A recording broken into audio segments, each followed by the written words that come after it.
Welcome back to The Making of, hosted by Jack Pitts. This is a podcast where I sit down with founders, investors, and builders to unpack the real stories behind the companies, careers, and businesses we don't always hear about, but that are quietly shaping the industries all around the world.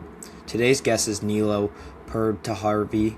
He's co-founder and CEO of Inven, an AI-native platform designed to help private equity firms, investment banks, and M&A teams discover opportunities across the global private market.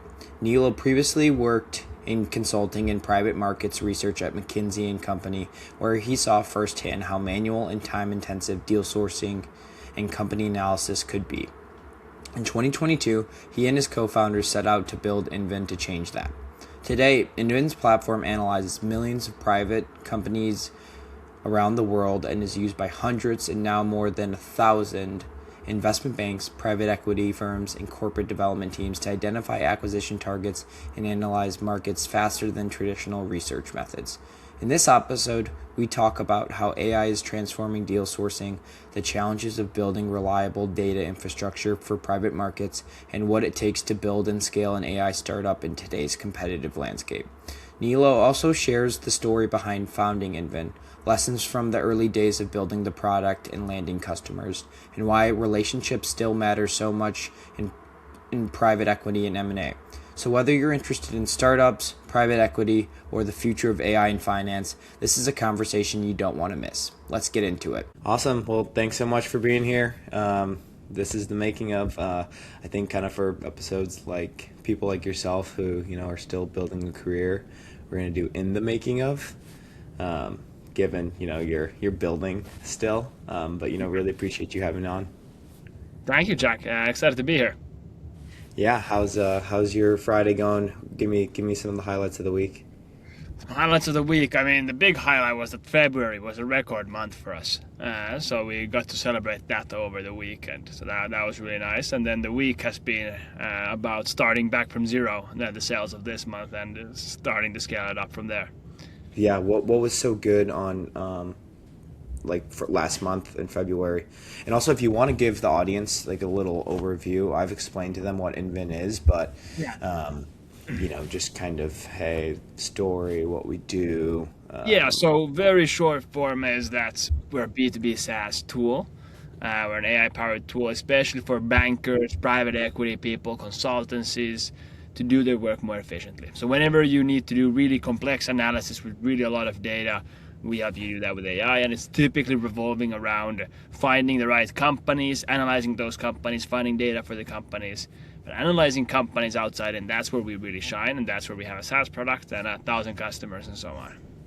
Yeah, yeah. No, I'm actually a user of Inven, and like I work at a co-invest fund right now, but just seeing all these middle market funds, man, it's like so competitive.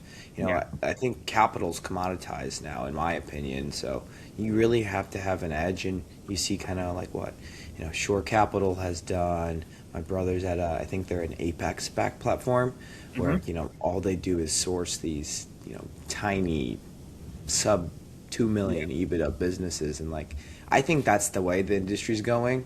Yeah. Um, bank Exactly. And processing. there's a big part of you have the players that are like you have these sub 2 million, maybe they're like really lower middle market players where you have to build that never ending list of companies. Yeah, And then you have to track all of those companies. Then you have to move them in forward in your pipeline. It's historically it's been very thesis driven that hey, I have this idea, let's acquire companies, and you spend a few weeks, maybe a few months on that. But it's moving more, especially in in-house M&A teams, that hey, let's track every single company out there, and then as they become interesting, let's contact them and move them forward in the pipeline through that. So interesting developments happening there, and also obviously what can you automate with LLMs, and that space is the big other part. yeah, definitely. Like so, I was doing a little buy side sourcing on my own at Salt Creek Advisory, and why I used Inven. But like the one thing, and you're probably familiar with like Harvey and Company and like Hmm. Critical Point, these Hmm. big buy side Yeah. sourcing shops. But one thing, obviously, you can automate that email side of things. But where I still see a bottleneck in the industry is just, hey, we actually need to call people. That's probably the best way to get in front of these people. But do you see a way where it's like, hey, you can use Inven and then you can, like obviously use the data to get their contact information, but how do you see like that part of, the sourcing aspect is going to be, I think the next hardest code to crack in my opinion. I don't know what you Yeah, think. I mean it's similar thing as in sales where you can find the prospect, you can go and talk to the people, but at the end somebody has to do the talking with the customer or prospect or a seller or whoever it is. Somebody has to talk with them, and then getting yourself to talk with them is the difficult part because these are busy people. So that's when it's a whole industry of doing cold calls and LinkedIn outreach, emails, conferences, and all of that fun that comes with it. And I don't think that's ever going to go anywhere, at least during our lifetimes. But it's going to be it's certainly the part of just finding the companies who are there has been automated a lot. So that means that the part of like getting to speak with them and the relationship building part is being a bigger part of it, because the sourcing and finding and analyzing is a smaller part because that's more automated with LLMs. The relationships have an outsized impact suddenly. Yeah. And I think, like, I don't know, this is my kind of hypothesis is like, as you mentioned, yeah, almost like that stuff is getting commoditized, but being on the phone and having those relationships is going to be the most gold nowadays. But I feel like, there's a lot of open claw stuff and everything, but it's Yeah, just like, how do we actually implement that so I don't have to tell you that I talked with Niilo? Is it Niilo, by the way? I'm yeah, sorry. yeah. Okay, Neil. That's what I thought. I was a little afraid to pronounce it wrong. Um, but like, how do I, automate all that, like, lower value work to AI? Have you guys been implementing that at all in your workforce so far? So a lot of the cloud updates I feel have been really revolutionary. I haven't gone that deep into the open cloud stuff, Yeah. but the cloud updates have been really revolutionary, especially connecting it to other databases, be that HubSpot or meeting recordings or Slack messages or whatever. That has been really great to see, and that's we've been implementing it not for everybody, but those that are like interested and are doing it themselves. Everybody can have access to that, so it's a super interesting space, and it's also for our industry. Will the whole interface change so that you just use MCPs through Claude or whatever LLM is up there, or will it be based through a platform like Inven where you do the chatting and the full chat interface within Inven, or will the UI be the Claude UI? That's a whole thing that we have no idea what's going to happen there, but it might Yeah. be either one. But it's also an interesting aspect that if you look at the betting odds in essence, who will have the best LLM in like 2 months' time? Claude is only at like 60%. Yeah. Even though right now I feel like obviously everybody's going to be using Claude, but in 2 months' time it's only around 60%, according to like betting odds from Polymarket, that they're going to be the number one. So it might change like every few months that who you should be partnering with and how you should be using it. And that's where when I speak with some customers, it's interesting because we've done a multi-year Microsoft Copilot partnership, and now they're kind of like, well, we should be using Claude now. What's going on? And that's also where Inven comes in, that we're always using the latest and greatest of, like, Gemini is really good at one thing, OpenAI is good at some stuff, and then Claude is good at another stuff. So we're combining the best bits into different parts of the like M&A deal flows. That it's surprising that is, like, when we started the company, we did not know that like using LLM's best bits in different parts of the process is going to be a part of the product, but it seems like it is. Yeah. Yeah, definitely. And how do you actually like realize, hey, like Gemini is good at this, Yeah, Open or ChatGPT is good at that, and Claude's the best for coding. Like yeah, I use them all, but it's yeah. honestly kind of hard for me. I'm so like bogged down in work all day. Like, how do you actually like see that? Like, hey, this is Like truly better. in normal working life, it doesn't matter that much. Like, I mean, they're all fairly good. It doesn't matter that Yeah, much. Where it matters is at our scale, where we are analyzing every single news article or every single website out there. Then it's somebody's job to test, like, okay, what's the answer percentages? Okay, we get 98% accuracy with this model. We get 99% accuracy with this model. And that's when you start working at the volume that we have and the customer amounts that we have, that we can start testing it really properly. That, okay, well, let's have LLM run through these 100 companies and then manually go through the answers and look at, like, okay, well, the accuracy rate is this. But in normal day-to-day use, it doesn't matter. But we have to do that optimization part because we're running, the volume is just so high of what we're running through different things. Yeah, that makes sense. I mean, you guys are on the forefront of AI, so having that, Exactly. And there's also a part of the just like in people's own use, you can also kind of like guess the logic behind it. Like if you have to guess who's best at integrating different stuff, it's Claude. They're the most kind of enterprise focused. If you have to guess who's the best at fetching information, well, it's Gemini. Google is the world's best at fetching information. That's what Google does. So Gemini is really good at it. So there's also like slightly logical stuff happening in the back end with those that it kind of feels logical that, hey, well, if that's your focus, then you'll be good at that.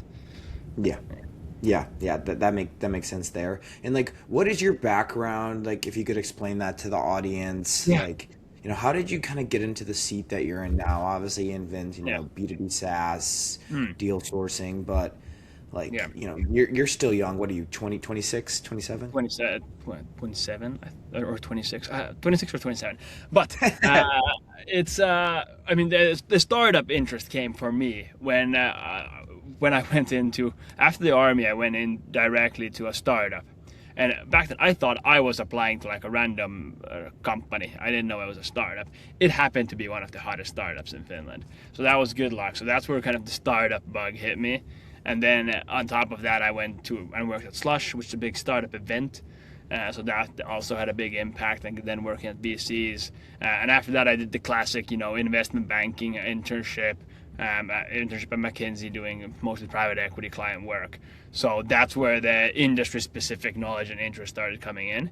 But it also kind of gave a lot of certainty, kind of seeing that, okay, this is how McKinsey does it. And they're probably fairly at the forefront of how to automate this stuff. And it was super old school. That gave a lot of confidence for us as well, that, hey, okay, nobody has cracked this properly yet. Yeah, no, that's great.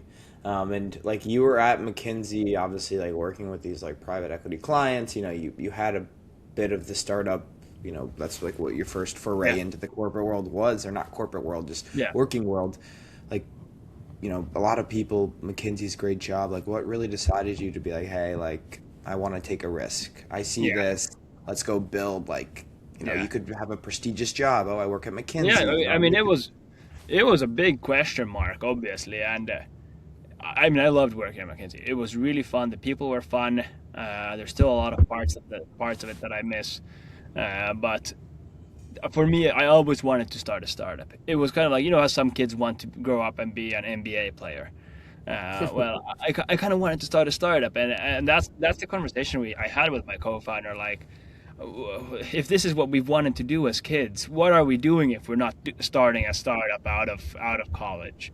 That's what we wanted to do when we were kids. So that's kind of what forced us into it.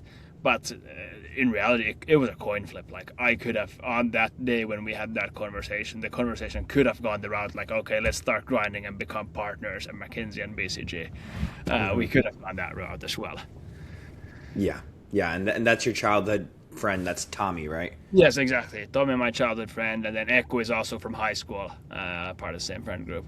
So that it makes founding a company easier because there's always, even though we've had a super smooth sailing, everything's been going super well, there's still going to be times when you fight. There's still going to be times when you say things ugly to the other person, just because that's life when you spend years very closely working with somebody. So it helps that you're friends, that you can kind of look past it and be like, we'll be friends tomorrow as well.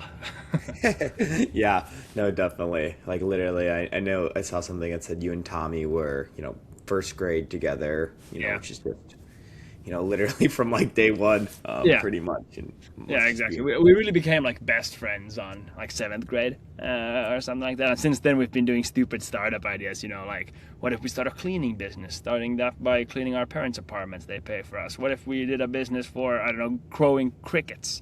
Like we've been trying different stuff out for our whole lives, and fun to properly do it. It's much more fun to have a success with team members and a startup that actually does stuff than just playing around.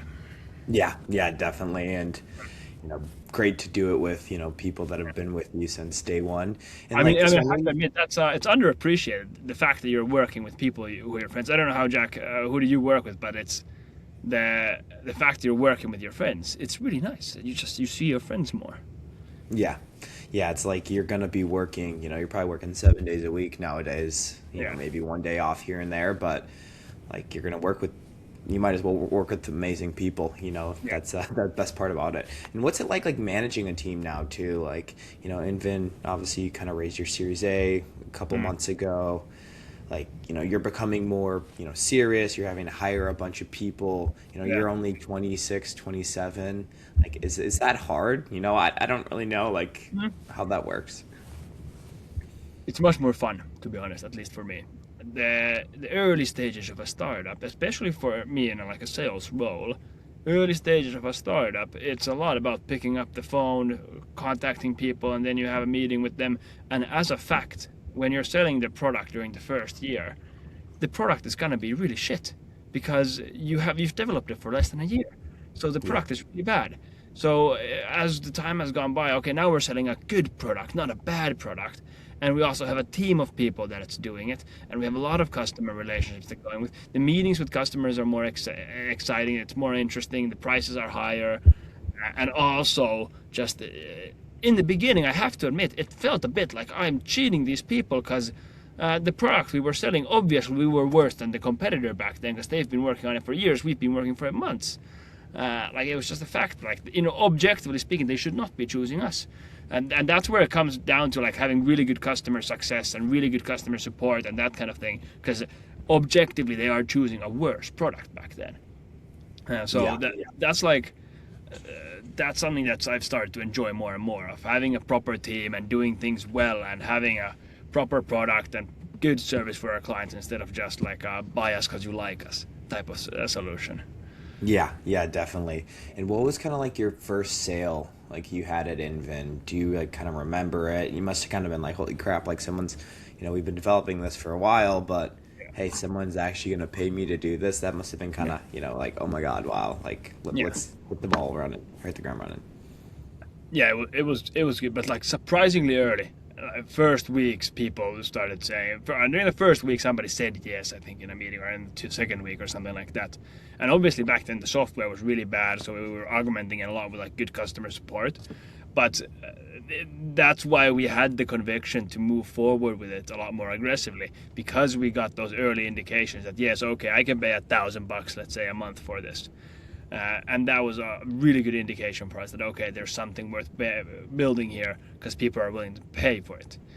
So that happened super early and it was really great. I think the second level came when around a year into building the company, the customers started to come more systematically. The use cases were a lot better, and also just there was it was less reliant. I just felt that in the sales process, it wasn't that they're buying from me my promise that I'll help you out and then you'll get a great service, but they were just like testing the product. They liked it. They want the product, and not that they want my customer service for you.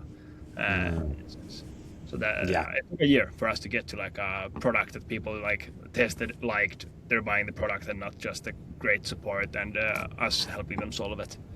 Yeah, yeah, that makes sense there. And what was kind of the vision that you're selling these firms, like the Invin that you have like today, Mm. on March 6th? What was that compared to, hey, we're, early stages, like was it the same thing, a little different? Like, I don't know, I like mean, kind of how it was the same thing, but when we Mhm. started the company, LLMs had not come out yet. So ChatGPT was not launched. We were at GPT-2 back then. So Mm. the angle with the AI became so much bigger as ChatGPT launched and that moved forward. While back then it was so much more of just a database, keyword searching, and that was good luck on our end in essence when ChatGPT got launched and we could start implementing that into the product in a really proper way. So I think that's the biggest change that has happened. The like ChatGPT launched, and the second big thing that happened recently is Claude's updates into like PowerPoint generation and that kind of thing. So those are the two big steps that have happened in our industry. I feel like lately. How does the Claude like PowerPoint stuff help with from an Invin perspective? So it's a good question because it used to be so that Inven stops at the data. That hey, here's the data and here's all of that for you, so you can start doing an analysis. When Claude launched the PowerPoint generation capabilities, it enabled us to take it one step further, where it's more like, hey, here's the ready-made output. So the thinking evolved from, hey, use Inven to get your data for your analysis into use Inven to do the analysis for you.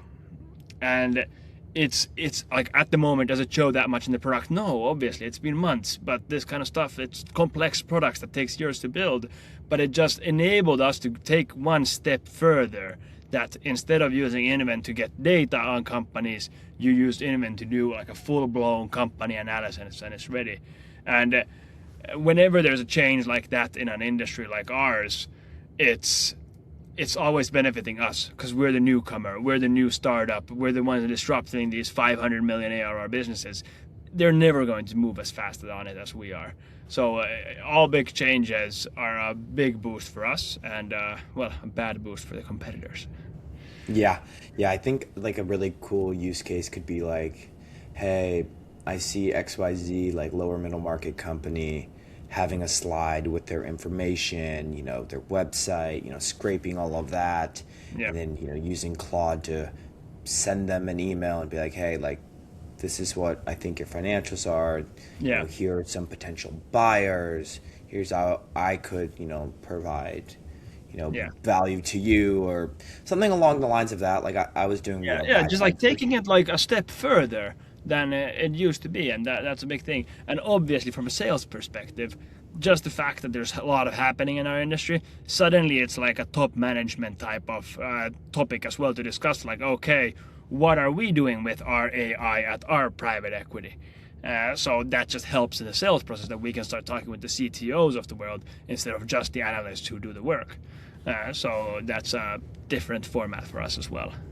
Yeah, I feel like too, honestly, just from like working in the industry, to be candid, AI and private equity, it's kind of been a really slow adoption, just given, all the compliance with the SEC and everything, which I don't know if this is just me being, negligent. I'm just like, I don't really know exactly where the data goes, but I don't think it's that important for a lot of these things. I don't know what you think. You probably have a different perspective. Obviously, we have to treat it so that the data is super important and that the data security is super important. But for a lot of our customers, especially if you're like a smaller investment bank and smaller private equity, you can move a lot faster on this. The things that you should be doing is integrating all the data into Claude, using the latest versions of platforms like Inven to really kind of gain an edge there. You can be a bit more risk-taking. We obviously have to be super careful, because we're servicing like the MBBs, big fours of the world and everything. Like, we have to be super careful with that stuff. But our customers, they don't have to, all of them don't have to be super careful. So I wouldn't be too careful, especially as a smaller company in this industry. Yeah, exactly. Like I'm not doing Salt Creek Advisory anymore. But like, hey, why not use all these, plugins and make my workflow a lot easier? Because at the end of the day, it's like, even if it is my information and my data, like, I don't know if I'm just being like, hey, they know your passwords to everything, they can take you. But I'm just like, okay, I don't really know what's going to happen. The classic, like, my data is as valuable as me, so not very valuable. So feel free to play around with it. But yes, I do. There's also a big difference in the thinking in the US and Europe. With our European customers, we obviously have to be much more compliant with like GDPR and that kind of stuff. And then US customers obviously don't have to do that. So there's a very different set of thinking that revolves around data in general with our customers.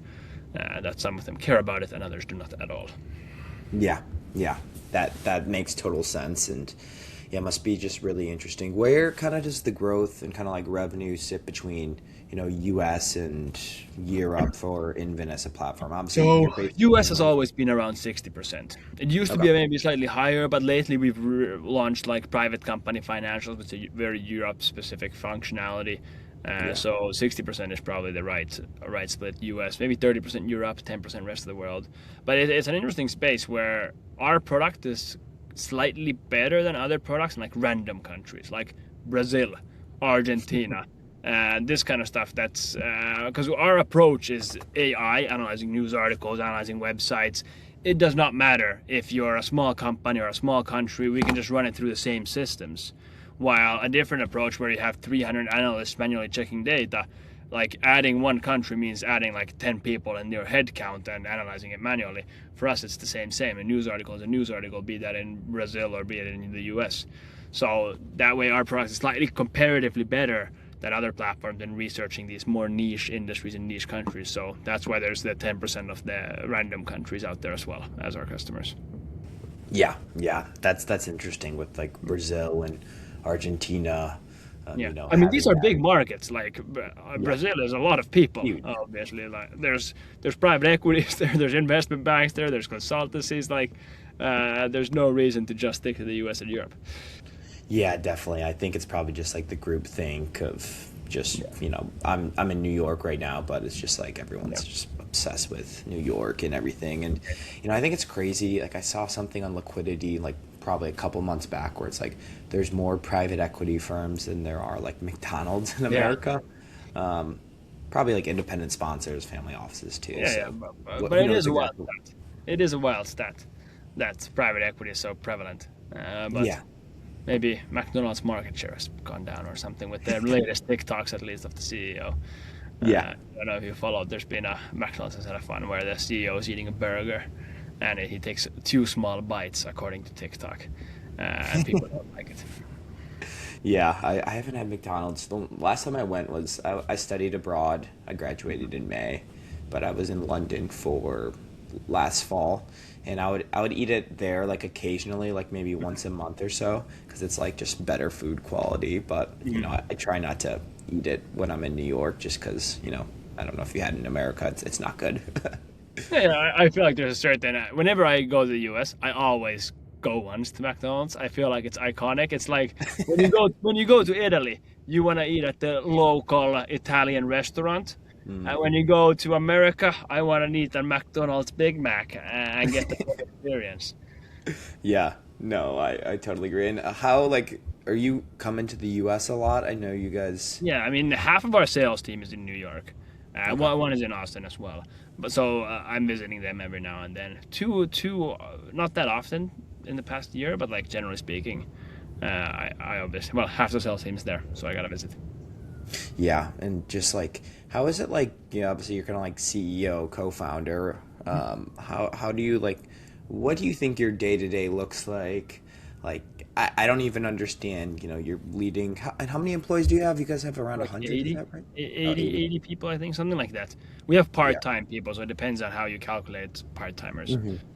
And day to day, I mean, it's a lot about meetings with customers. I'm just taking a look at my calendar here. But it's a lot about meetings with customers and meetings with team members, and that's where the day typically goes to.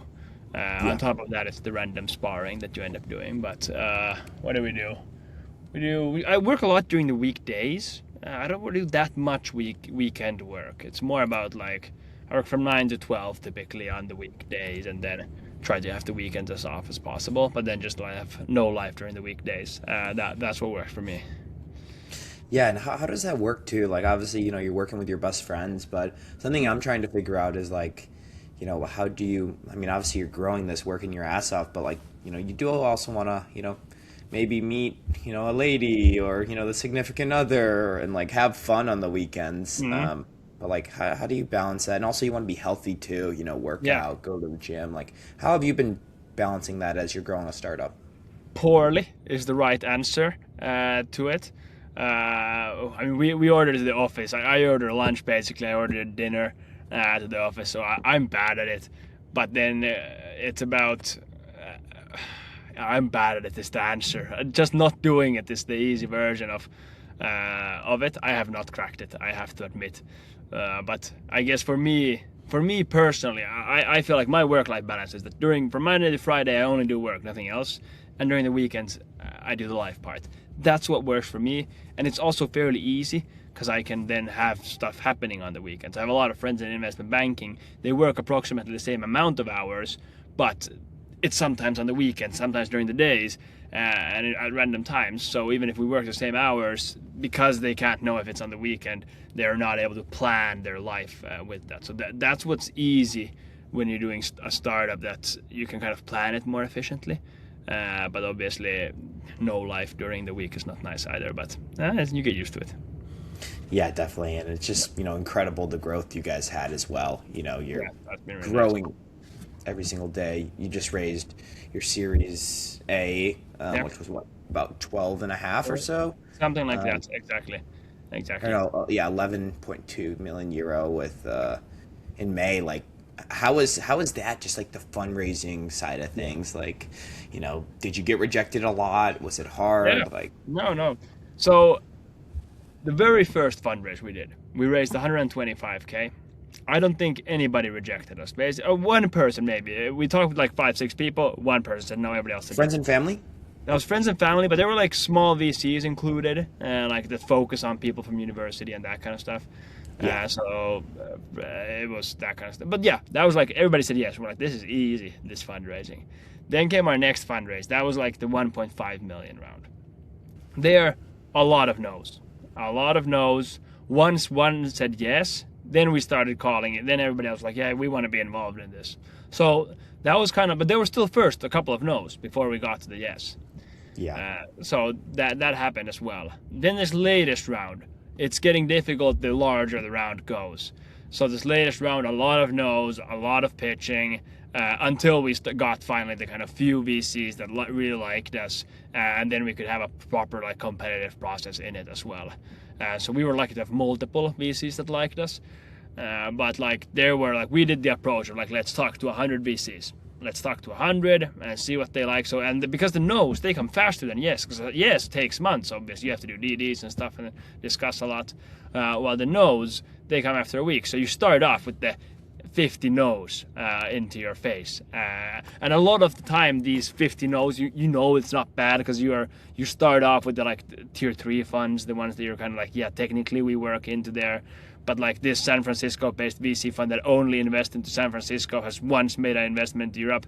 Is it really relevant? Probably not, but let's talk with them. We'll get the experience, but still like technically we're in their mandate. So that's why we weren't really bugged down by it, but it still feels bad getting 50 no's.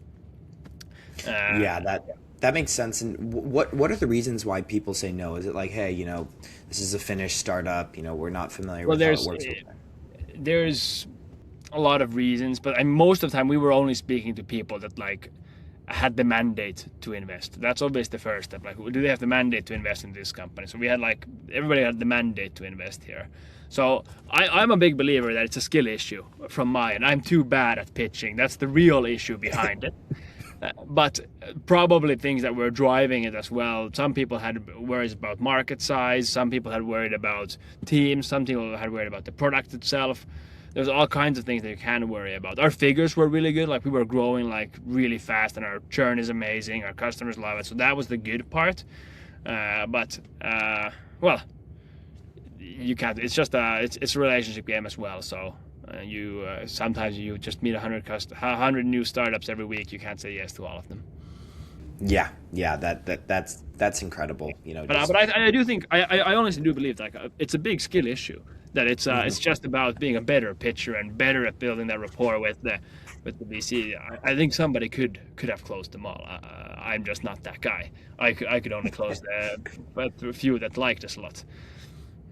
Yeah. That makes sense. And like, what do you think it is with your pitching? Is it like, hey, you're not confident enough? You're just like what is it? Like, I don't know. In Like, the I've never grand done it. scheme of things, I'm probably fairly okay at it. I mean, we've raised proper rounds. I don't think there's probably a big issue, but it's more about my mindset that there's always something you could do in that moment to improve it.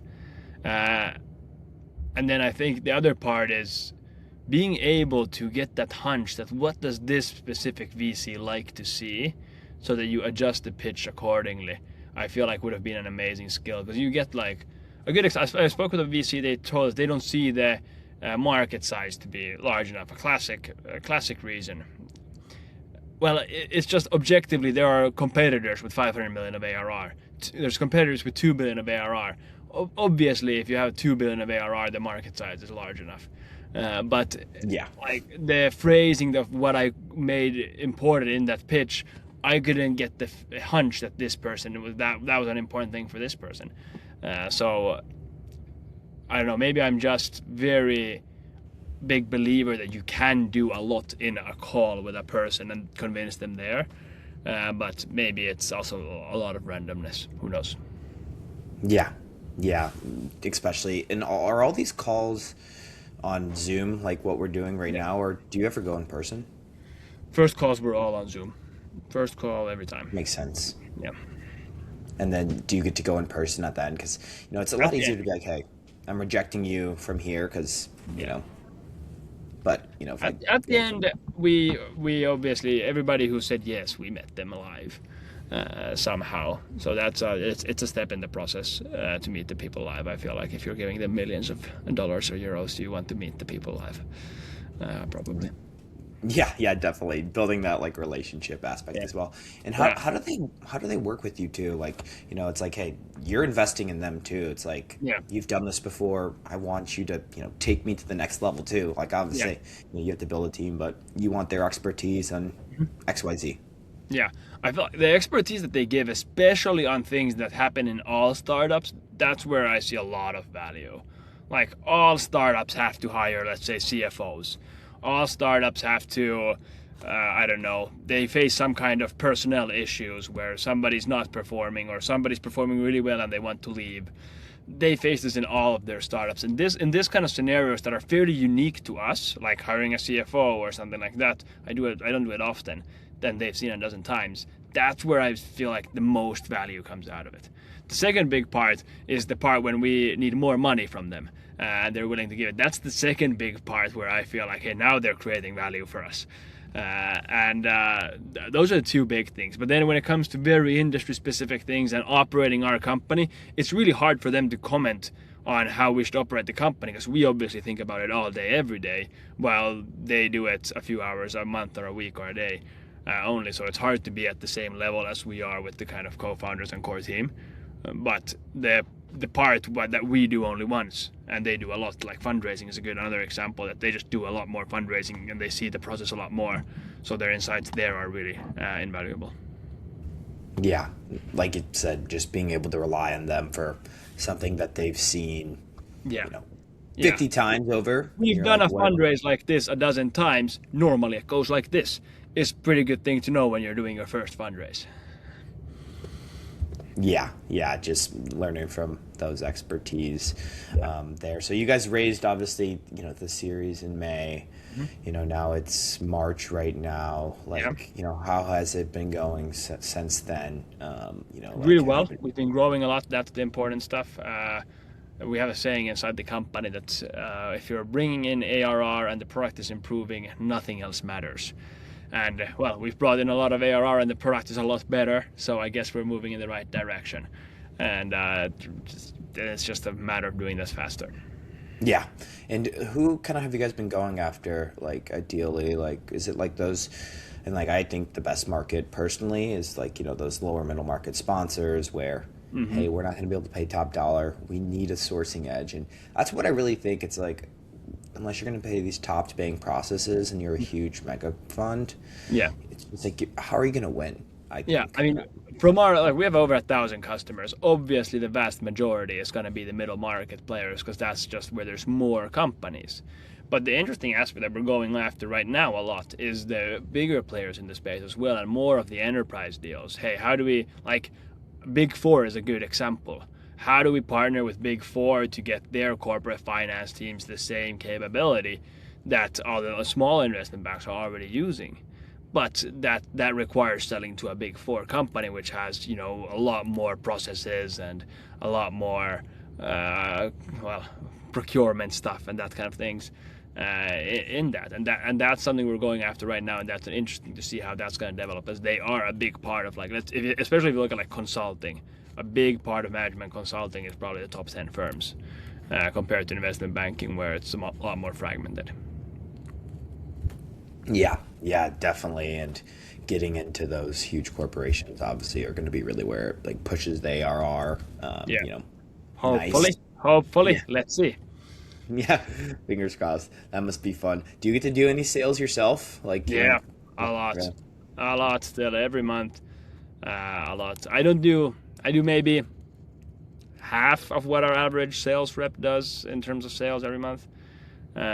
Just because there's so much more other stuff that's going on. But then I'm now trying to focus more on the larger clients, so hopefully I'll be able to match them fully on what they do.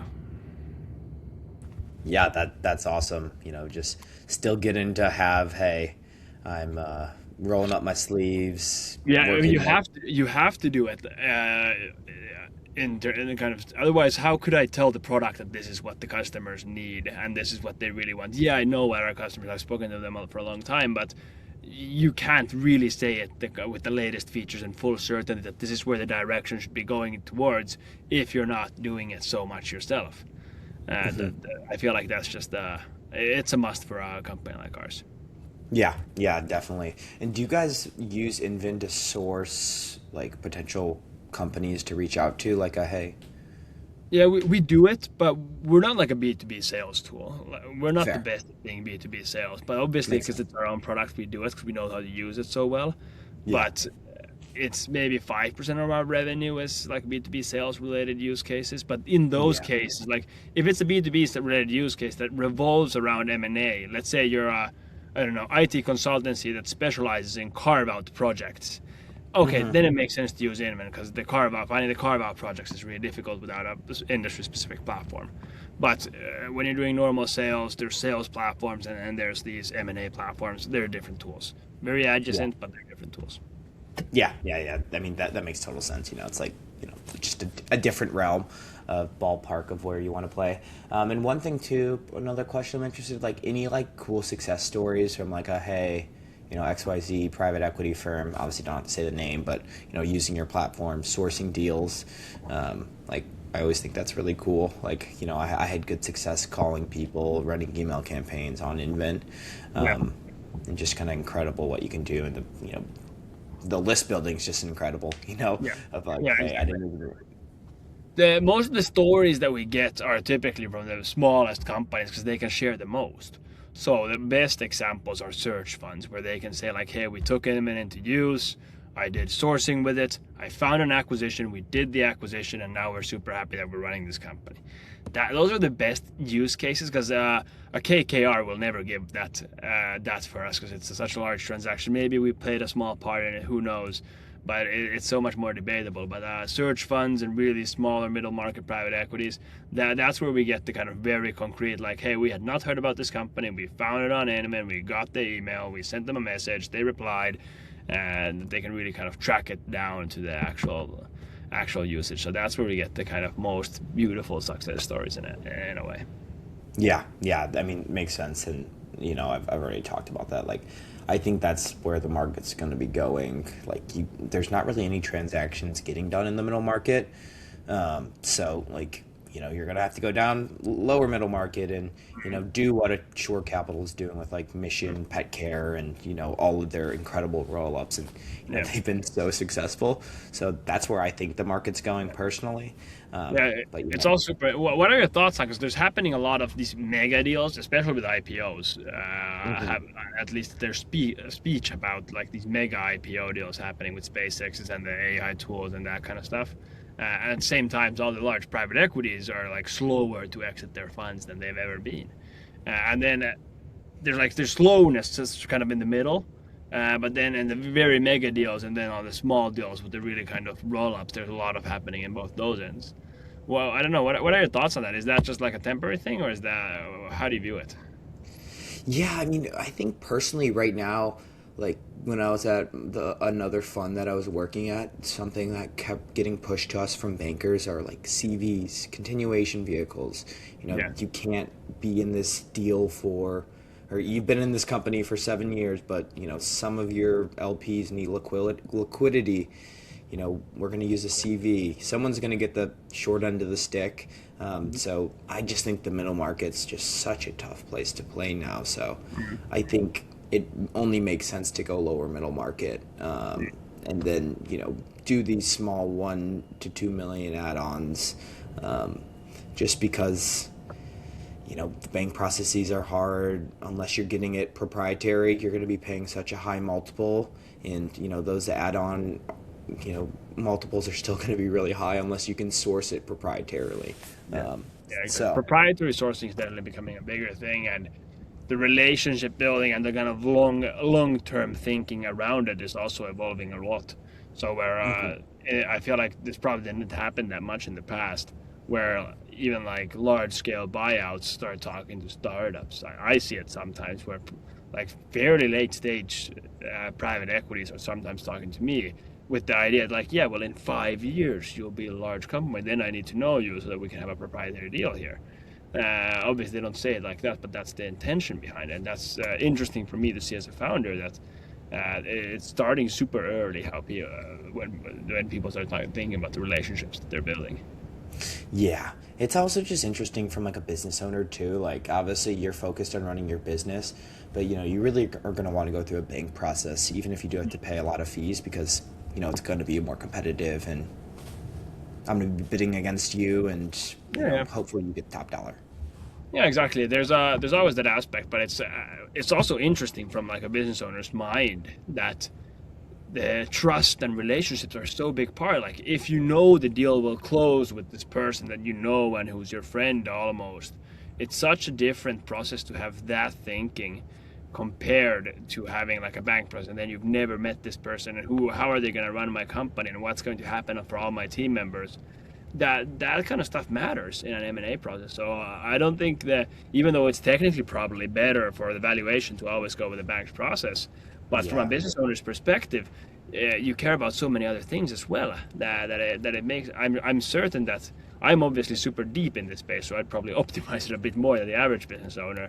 Yeah. But then a random business owner in a different industry that's not working with private equities all the time, how do they view that the relationship side of it? It's going to be a very personal. It's always a very personal process in essence. Yeah. I think too is just like, really going to those conferences and like meeting people rather than, Yeah, having another Zoom or having yeah, another, I mean, phone calls are good, but like, developing true relationships rather than like, hey, I just want to kind of buy you in 5 years or this. yeah, Like, that's the toughest part where it's like, you run a business awesome, but like, I care about you as a human. I hope I can like get to know your family and friends because like you said, at the end of the day, like, it's yeah, all the same. Like you just yeah. want to be around people you like and do business with people you like too. Yeah, exactly. And also, there's the aspect of, let's say you're working on a super long term, and in your mind it is prospect, but you're building the relationship. How well are you going to be able to keep that like semi CRM going with people you've known with for 5 years? It's kind of funky to have a person you've known for 5 years that you've been discussing with into like a CRM and just like to like simplify it down into like a row in a CRM. Yeah. It's an interesting part of it when you're doing it really in bulk. Yeah. Yeah, definitely. Like I said, just the line in the CRM is, Yeah, I'm probably that for some people too, but yeah, I yeah, yeah. hope not. Yeah. Um, and okay, I know we're coming up a little bit on time, but Mhm. one thing that I'm really interested in is just like, hey, like, you've built a great business so far. You've been building it for over 4 years. You raised money in May. Like, what are you kind of looking for the future? What do you have like your big plans and goals, for Yeah. March and April and, 2026? I think it's two things. One is bringing more ARR and growing as much as possible. That's always a big part of starting a startup and building it forward. But the second thing is the product and what can we do there, especially with the recent advancements in LLM. Like how far can we really make the product and how great can it be? Because 4 years ago the product was really bad. Now it's really good. But can we get it to the level where people are like amazed by it and people are really loving to use it and they would never use another tool? I remember that when there was a time when some people used Bing and some people used Google, and I think Google is superior. And whenever I saw somebody using Bing, I would like think they are dumb. What? I would go and tell them you're dumb. Why are you using Bing? That's an actual thing people did. That felt that was like they were dumb people because they used the wrong product. And like, can we get to that level with the product that if you're doing an analysis manually, people would think like that guy is dumb because he's not using Inven for it, and that's the level we want to be at. And it's taken such a big leap in the last 4 years. It's super interesting to see if we're going to be able to take that leap again and get to that level where it's just dumb to use a different platform. But interesting to see if we can get there. Yeah, definitely. I mean, there's a lot of competition, and just gonna Unfortunately, yeah, there is. yeah. I mean, makes your product better. Makes you burn the midnight oil when Yeah, maybe you could be relaxing, but it's all going to work out one way or another in the next couple years. So yeah. really appreciate you having on and getting to hear your story. I'm super excited, not only to use Inven and hopefully source deals in the future, Hmm. but just watch what you guys accomplish. Thank you so much for having me, Jack. It was really Yep, nice. thanks so much, Neil. Enjoy the weekend. That's it for this episode of The Making of, hosted by Jack Pitts. I really hope you enjoyed this episode, and a huge thanks for Niilo for coming on. I think their platform is fantastic, and if you haven't tried it, you should. It's incredible. But thank you so much for listening, and please, please, please subscribe and 5-star, share with some friends. It helps the podcast grow. So thank you guys so much, and have a great rest of your day. Talk soon. Bye.